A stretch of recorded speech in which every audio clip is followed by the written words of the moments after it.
All right, so let's talk about something in history. So you guys may have heard about this, you may not have heard about this, but let me tell you about what is known as Black Wall Street. Why I know all these things about history, it is what it is.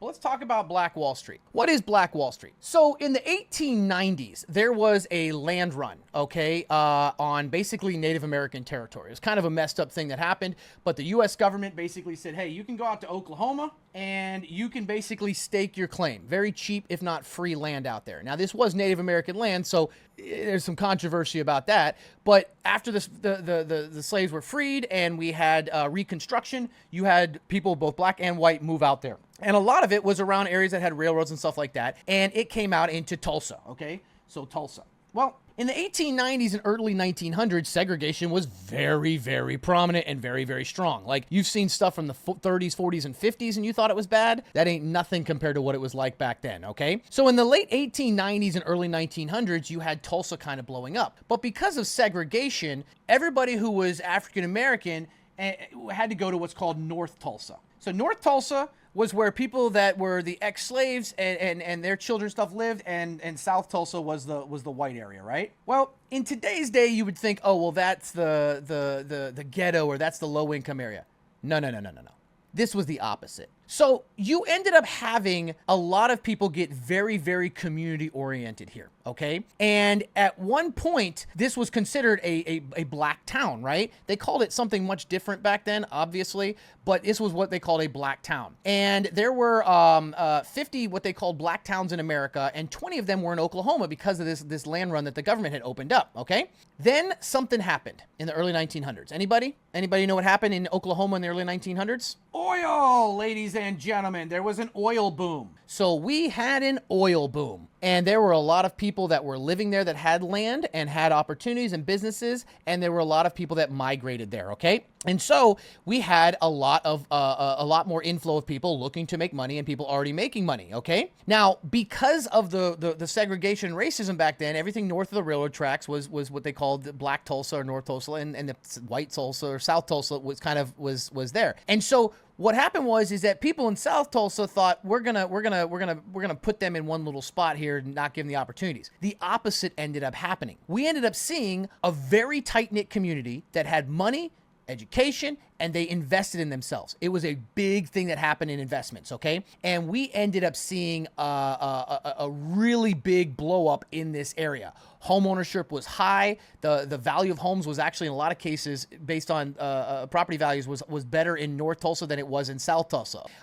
You had big schools that were district schools go up, churches, libraries. They even had their own newspaper. They had built all of this wealth through the oil and through the local owned businesses, okay? They had their own doctors, their own lawyers, everything, and it was all exclusive to this area. And it was called Greenwood back then, and they actually estimated that just this one town was generating an annual revenue in the millions of dollars. Now, in the early 1900s, that's a lot of money. So it had its own little economy, and it started to get the nickname Black Wall Street because it was a lot of people that were in a community that was doing very well because of the oil revenue, but they were able to create jobs and schools and basically make this very wealthy little town, right? Like, think of like a wealthy area of like New York or somewhere like that, right? Like, you're like, that little area is very well off, right?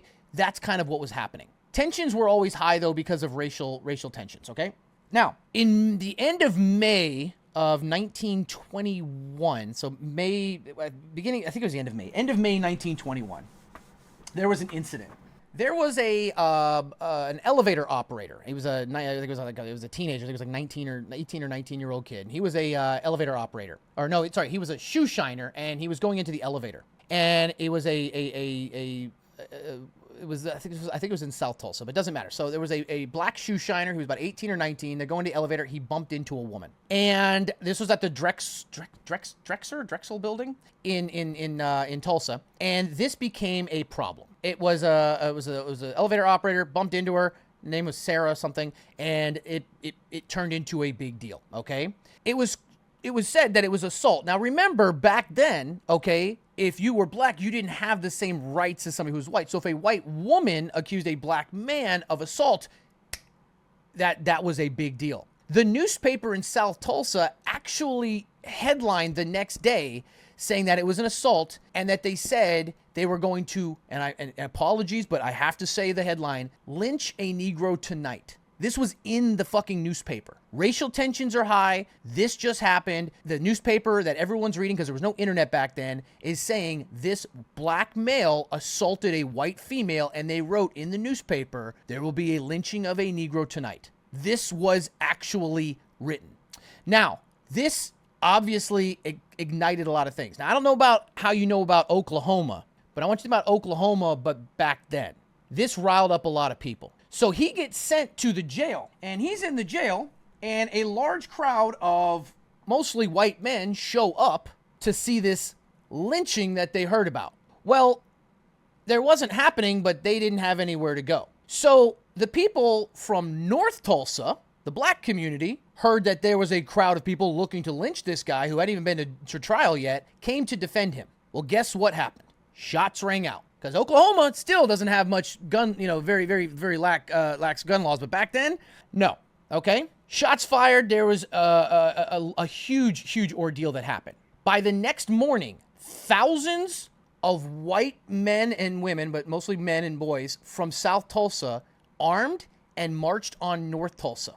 And here's the kicker. They were joined by police and National Guard. They marched into North Tulsa, went through Greenwood.